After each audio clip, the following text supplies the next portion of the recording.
ಗಂಡ ಐಕ್ಳೆ ಹೆಂಡತಿ ಹೊಡಿತಾಳ ಅಥವಾ ಲವರ್ ಕಿರಿಕಿರಿ ಮಾಡ್ತಾಳ? ಪುರುಷ ಪುಂಗವರೇ ಇದು ನೀವು ನೋಡಲೇಬೇಕಾದಂತ ಸ್ಟೋರಿ. ಗಂಡಸರ ಮೇಲೆ ಸವಾರಿ ಮಾಡೋ ಹೆಂಗಸರು.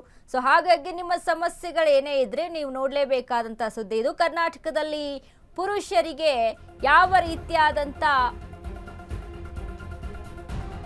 ಸೇಫ್ಟಿ ಅನ್ನುವಂತ ವಿಚಾರಕ್ಕೆ ಸಂಬಂಧಪಟ್ಟಂತೆ ಹೆಂಡತಿ ಹೊಡಿತಾಳ ಅಥವಾ ಲವರ್ ಕಿರಿಕಿರಿ ಮಾಡ್ತಾಳ?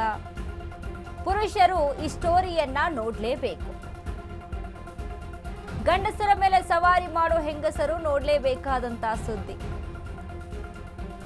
ಕರ್ನಾಟಕದಲ್ಲಿ ಪುರುಷರಿಗೆ ಕಡೆಗೂ ಬಂತು ನೋಡಿ ಅಚ್ಚೇ ದಿನ. ಇನ್ಮೇಲೆ ಗಂಡಸರ ಮೇಲೆ ಹೆಂಗಸರು ದೌರ್ಜನ್ಯ ಮಾಡಿದ್ರೆ ಜೋಕೆ. ಕರ್ನಾಟಕದಲ್ಲಿ ಅಸ್ತಿತ್ವಕ್ಕೆ ಬಂದಿದೆ ಪುರುಷರ ಹಿತರಕ್ಷಣಾ ಸಮಿತಿ. ಪುರುಷರ ಹಿತರಕ್ಷಣಾ ಸಮಿತಿ ಅಧ್ಯಕ್ಷ ಎಚ್ ವಿಶ್ವನಾಥ್ ಸುದ್ದಿಗೋಷ್ಠಿಯನ್ನ ನಡೆಸಿ ಹೇಳಿದ್ದಾರೆ, ಪುರುಷರ ಮೇಲಿನ ದೌರ್ಜನ್ಯದ ವಿರುದ್ಧ ಹೋರಾಟವೇ ಧ್ಯೇಯ ಅಂತ. ಹೆಣ್ಮಕ್ಳಿಗೆ ತೊಂದರೆ ಆದ್ರೆ ಪೊಲೀಸರು ಬರ್ತಾರೆ, ಆದ್ರೆ ಪುರುಷರ ಮೇಲೆ ದೌರ್ಜನ್ಯ ಆದಾಗ ಯಾರು ಬರಲ್ಲ. ಅನೇಕ ಕಡೆ ಹೆಂಡತಿಯರೇ ಗಂಡನ ಕೊಲೆ ಮಾಡುತ್ತಿದ್ದಾರೆ.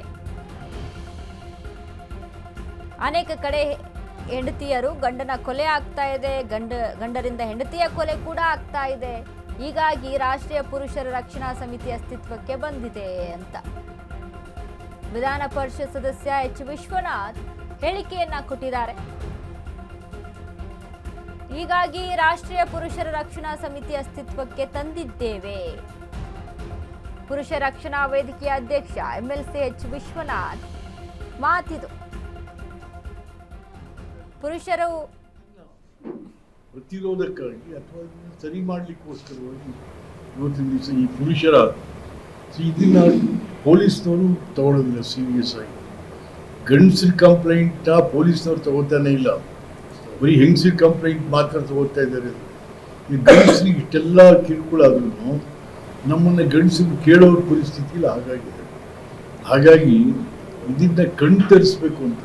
ಹೌದಪ್ಪ, ಈಗ ಈ ಸಮಾಜ ಬಹಳ ನಾಗಾಲೋಟದಲ್ಲಿ ಹೋಗ್ತಾ ಇದೆ. ನಾಗರಿಕತೆ ಜಾಸ್ತಿ ಆಗ್ತಾ ಏನಾಗ್ತಾ ಇದೆ,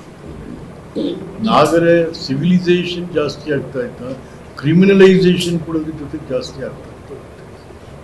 ಸೊ ಹಾಗಾಗಿ ಇದನ್ನ ಪ್ರತಿರೋಧಕ್ಕಾಗಿ ಅಥವಾ ಸರಿ ಮಾಡಲಿಕ್ಕೋಸ್ಕರವಾಗಿ ಇವತ್ತಿನ ದಿವಸ ಈ ಪುರುಷರ ಹಿತರಕ್ಷಣಾ ಸಮಿತಿಯನ್ನು ಮಾಡ್ಕೊಂಡಿದ್ದೀವಿ ನಾವೆಲ್ಲ. ಇದನ್ನ ಪೊಲೀಸ್ನವರು ತಗೊಳ್ಳೋದಿಲ್ಲ ಸೀರಿಯಸ್ ಆಗಿ. ಗಂಡಸರ ಕಂಪ್ಲೇಂಟ್ ಪೊಲೀಸ್ನವ್ರು ತಗೋತಾನೆ ಇಲ್ಲ, ಬರೀ ಹೆಂಗಸರ ಕಂಪ್ಲೇಂಟ್ ಮಾತ್ರ ತಗೋತಾ ಇದ್ದಾರೆ. ಈ ಗಂಡಸರಿಗೆ ಇಷ್ಟೆಲ್ಲ ಕಿರುಕುಳ ಆದ್ರೂ ನಮ್ಮನ್ನ ಗಂಡಸರು ಕೇಳೋರ ಪರಿಸ್ಥಿತಿಯಲ್ಲಿ ಹಾಗಾಗಿದೆ. ಹಾಗಾಗಿ ಇದನ್ನ ಕಣ್ತರಿಸ್ಬೇಕು ಅಂತ.